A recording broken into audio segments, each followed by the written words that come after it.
ગુજરાતની number 1 news channel news 18 Gujarati.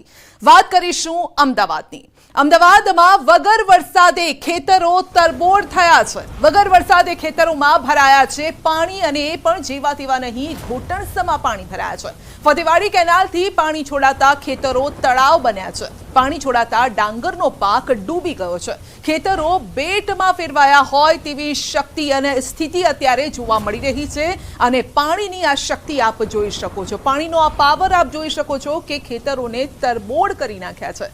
ચારેકોર પાણી છે, જમીન ક્યાં તે શોધી રહ્યા છે ખેડૂતો।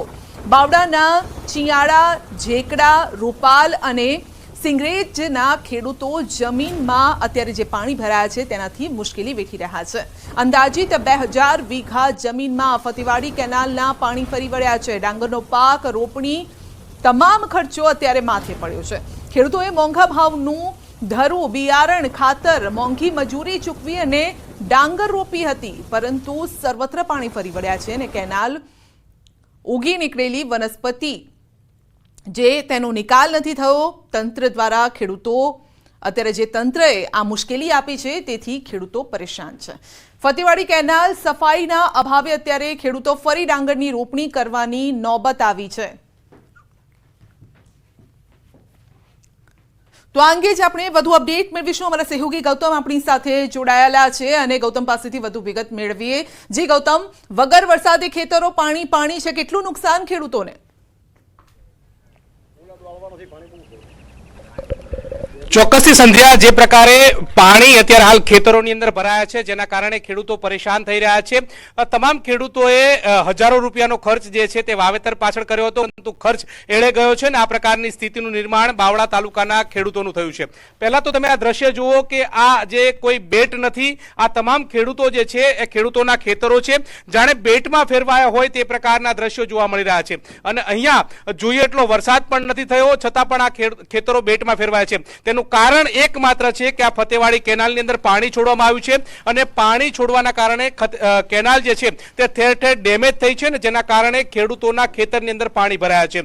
હવે આ ડેમેજ એટલા માટે થઈ છે કે આ પ્રકારની વનસ્પતિ જે છે તે ઉગી નીકળી છે અને વનસ્પતિનો નિકાલ ન કરવાના કારણે આ ખેડૂતો જે છે તેમના રોપેલો પાક જે છે તે એળે ગયો હોય, બળી ગયો હોય તે પ્રકારની સ્થિતિ છે। પ્રત્યેક વીઘાની વાત કરીએ તો એક વીઘામાં તમામ ખેડૂતોએ ડાંગરનું વાવેતર કર્યું હતું, 5000 જેટલો ખર્ચો કર્યો હતો, પરંતુ ખર્ચ તમારી સામે જ છે।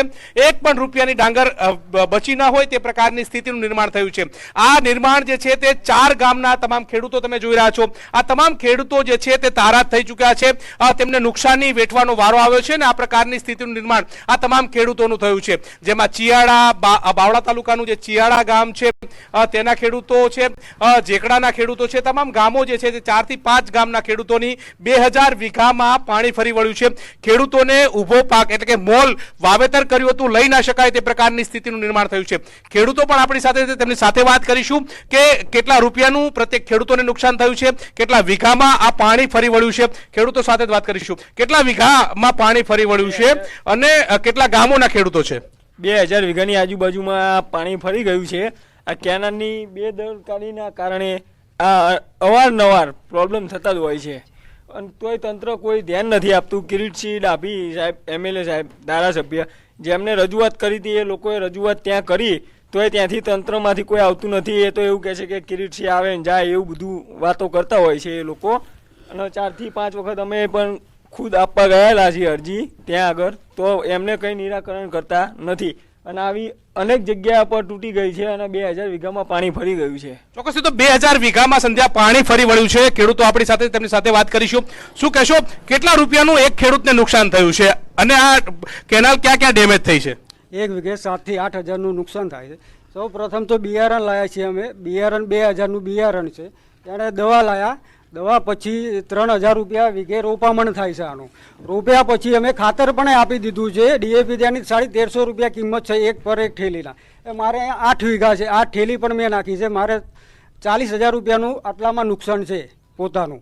એટલે એવા અનેક ખેડૂતો છે જેને બધાને ડાંગર રોપી દીધી છે। આમાં કાકા, આ કોની બેદરકારીના કારણે આ પ્રકારની સ્થિતિનો સામનો તમારે કરવો પડી રહ્યો છે? આમાં ખાલી અમારી તો વાત એવી છે કે ખાલી તંત્રના બેદરકારી છે અને એ તંત્ર એટલે કે એરિગેશન વિભાગ જ જે તે અધિકારીઓ છે વારંવાર મૌખિક અને લેખિત રજૂઆતો કરી છે, બાકી આજ સુધી કોઈ અધિકારીઓએ અહીંયા સુધી આપવાની તસ્દી પણ લીધેલી નથી. કોણ અધિકારી કયા ખેડૂત ક્યાંના ગામનો છે એ પણ આ લોકોને હજુ ખબર નથી. ખાલી તંત્રના જે અધિકારીઓ છે ઓફિસમાં એસીમાં બેઠા બેઠા ખાલી એવું કહે છે કે કાલે થઈ જશે, કાલે થઈ જશે. આજે 15 દિવસ થયા, બાકી આ પાણી હટવાનું નામ લેતું નથી કોઈ વાતે.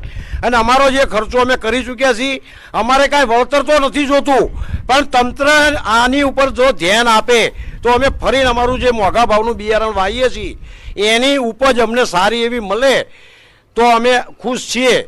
ચોક્કસથી તો ખેડૂતો ખુશ છે તે પ્રકારની વાત કરી રહ્યા છે, પરંતુ જે પ્રકારે પાણી ભરાયું છે અને તેના કારણે પારાવાર મુશ્કેલીનો સામનો કરવાની નોબત જે છે તે આવી રહી છે. અત્યારે ખાલી ખેડૂતો જે છે તે ઠેર ઠેર પોતાના ખેતરની અંદર આ પ્રકારે બાખું પાડી રહ્યા છે ને એના કારણે પાણીનો નિકાલ થાય તે પ્રકારની વ્યવસ્થા કરી રહ્યા છે. કેટલાક ખેડૂતો તો એવા પણ જોયા અમે કે જેમને ડીઝલના મારફતથી મશીન મૂકવાય અને પાણી કાઢવાની નોબત આવી રહી છે. આવું કેમ કરવું પડી રહ્યું છે? આ પાણી વધારે આવવાથી આ બધું કરવું પડે અમારે નિકાલ કરવા માટે, કારણ કે તંત્ર કોઈ ધ્યાન આપ્યું નથી. આ પાણી એમના બેદરકારીથી આવી ગયું છે, એટલે હવે અમે ખેડૂત જાતે સ્વ ખર્ચે બધું નિકાલ કરવી છે પાણીનો.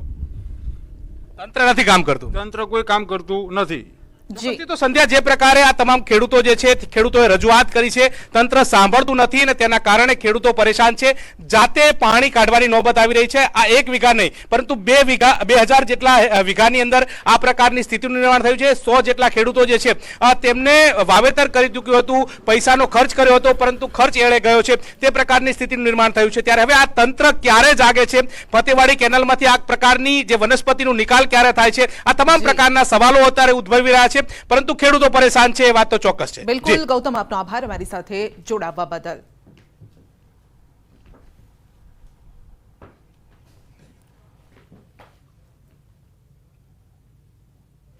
રાજકોટમાં દેશી દારૂ અંગે પોલીસે રેડ પાડી હતી. સ્થાનિકો પોલીસે રેડ પાડતા કંઈ જ નથી મળ્યું. દેશી દારૂ કે દારૂના અડ્ડા ન મળ્યા અને બાદમાં એસએમસીની ટીમે રાજકોટમાં દરોડા પાડ્યા અને સ્થાનિક પોલીસના નાટકનો પર્દાફાશ થયો. એસએમસીએ દરોડા પાડ્યા તો દેશી દારૂના અડ્ડા ધમધમતા હતા અને તે મળી આવ્યા છે. સ્ટેટ મોનિટરિંગ સેલે 1500 લીટર દારૂ ઝડપ્યો છે. તો આજી ડેમ પોલીસ સ્ટેશન વિસ્તારમાંથી આ જથ્થો ઝડપાયો છે. સ્ટેટ મોનિટરિંગ સેલની કાર્યવાહી પર સ્થાનિક પોલીસની કામગીરી પર હવે સવાલ ઉઠ્યા છે, કારણ કે પોલીસ રેડ પાડવા જાય છે તો તેમને દારૂના અડ્ડા નથી મળતા. સવાલ એ છે કે શું એ બુટલેગરોને લિંક મળી ગઈ હતી કે પોલીસ રેડ પાડવાની હતી જેથી તેઓને દારૂના અડ્ડા ન મળ્યા, પરંતુ જ્યારે એસએમસી રેડ પાડે છે ત્યારે તેમને સેંકડો લીટર દારૂનો જથ્થો મળી આવે છે. સવાલો અહીંયા એ જ ઉઠી રહ્યા છે. મોટી વાત એ પણ છે કે રાજકોટ મનપાના લોક દરબારમાં દારૂનો મુદ્દો ઉઠ્યો. વોર્ડ નંબર 15 દેશી દારૂનો હબ હોવાનો લોકો પણ દાવો કરી રહ્યા છે અને ચારે બાજુ દેશી દારૂની ભઠ્ઠી ચાલે છે. એટલું જ નહીં, લોકોએ તો ત્યાં સુધી કહ્યું છે કે બાથરૂમના નળમાંથી દેશી દારૂનો આથો નીકળે છે. આ પ્રકારની પરિસ્થિતિ છે.